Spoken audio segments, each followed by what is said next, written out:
a rencontré Lionel, donc un gilet jaune de la première heure, qui est en train de distribuer des tracts pour instaurer le RIC et signer une pétition.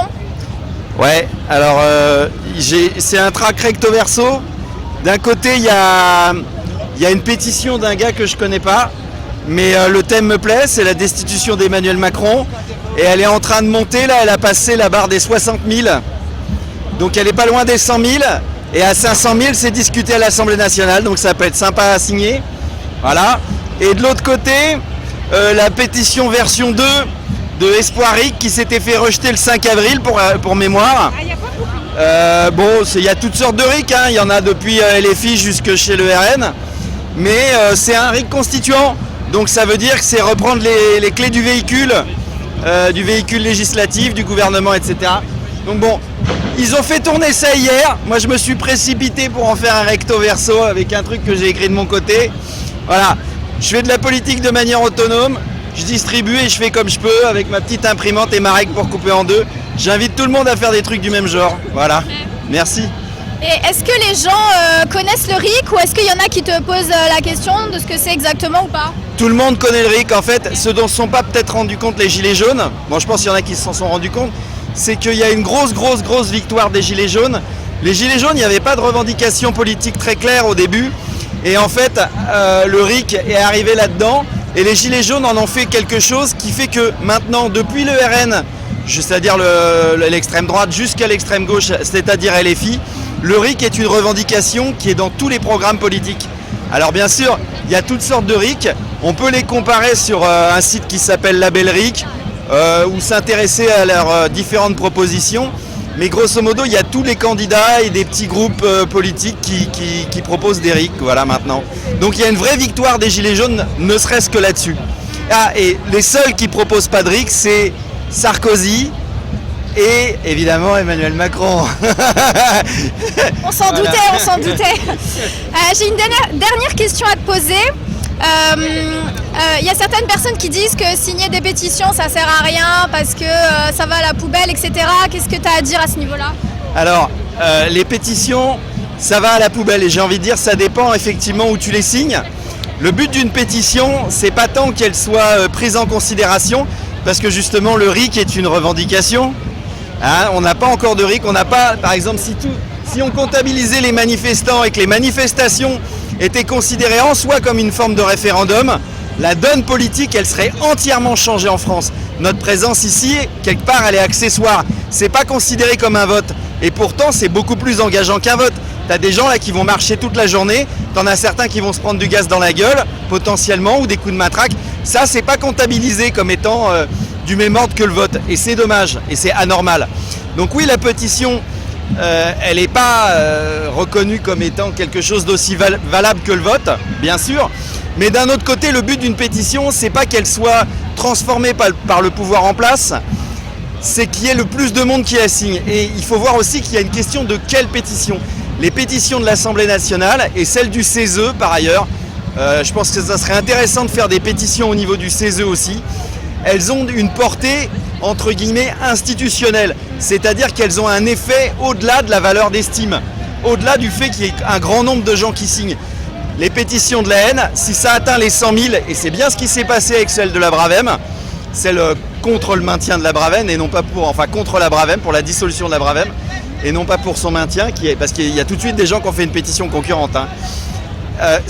Elle a atteint 266 588 signatures de mémoire.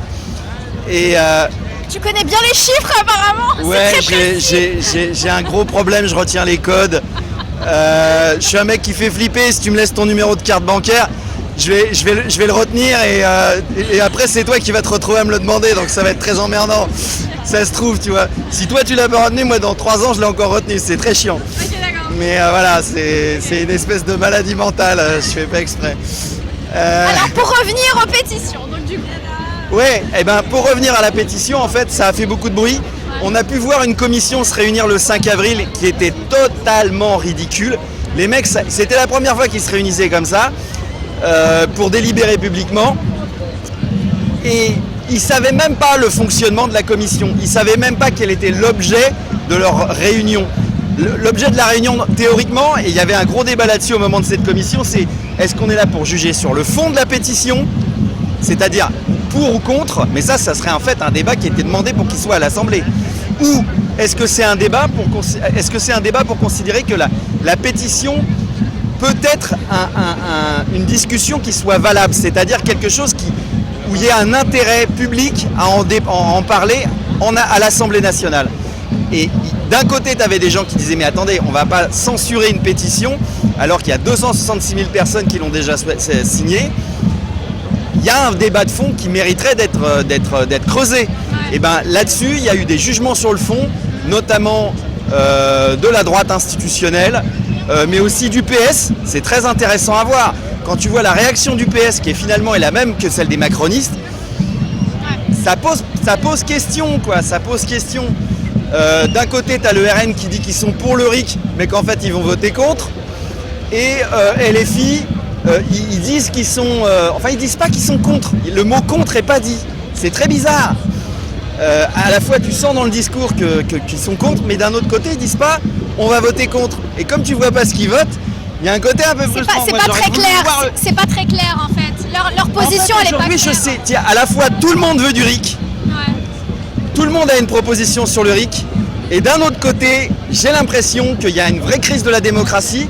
Non seulement parce qu'on en est là, mais aussi parce que j'ai vraiment un sentiment que quels que soient les élus, depuis le RN jusqu'à LFI, quelque part ils sont pour le RIC, mais d'un autre côté ils sont avant tout pour ce qu'ils appellent la démocratie représentative, qui est une espèce d'arnaque en fait. La démocratie représentative, c'est faux. La démocratie tout court. C'est-à-dire la démocratie, c'est le pouvoir du peuple, par le peuple et pour le peuple. Et le seul moyen que ça soit garanti, c'est le RIC. C'est pas des élus qui sont 577 à l'Assemblée et un mec qui va être tout seul à l'Élysée. Finalement, on le voit bien, à faire ce qu'il veut en fait.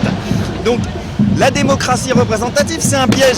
Mais du coup, tu te retrouves avec une espèce de commission de gens qui sont rassemblés, qui sont en train de juger eux-mêmes de la validité ou non du système dans lequel ils sont. Et qui en plus sont payés par ce système, genre 5 000 € par mois, quoi.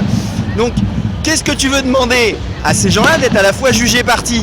On les comprend quelque part. Quand t'es payé 5 000 balles par mois, bon, t'es contre, mais quelque part t'es tout contre, quoi. Un peu collé dessus, quoi. Tu vois? Donc bon, je pense que ça vaut le coup de le faire. Et si tu veux, c'est comme ces pétitions de l'Assemblée nationale, moi je les vois un peu comme un espèce de crash test. Plus on en fera, et plus on en fera des grosses qui vont monter haut, qui vont atteindre les 100 000, qui vont atteindre les 500 000, plus on va les saouler, plus on va les travailler au corps, si tu veux. Chaque pétition sur un thème important qui va passer, qui va faire un gros score, c'est comme un coup de poing dans le foie. Si tu veux, ça leur coupe un peu la respiration, et puis après, voilà, tu vois, tu travailles au corps. Moi, c'est comme ça que je le vois, ces pétitions-là. C'est pas parce que ça va, d'un coup, ça va être le miracle, et paf, ça passe. Non. L'important, c'est de travailler le truc et d'y aller. Comme on dit, tu sais, chez nous, on est là, on lâche rien. Tu vois, c'est ça l'idée. C'est comme la boxe. Si tu penses que tu vas gagner et faire un KO du premier coup, c'est faux. Tu vas prendre des coups, tu vas en donner. Et à un moment, quand tu sens qu'il y a un truc qui passe, il faut travailler au corps. Voilà. Okay. Merci Lionel. Avec plaisir.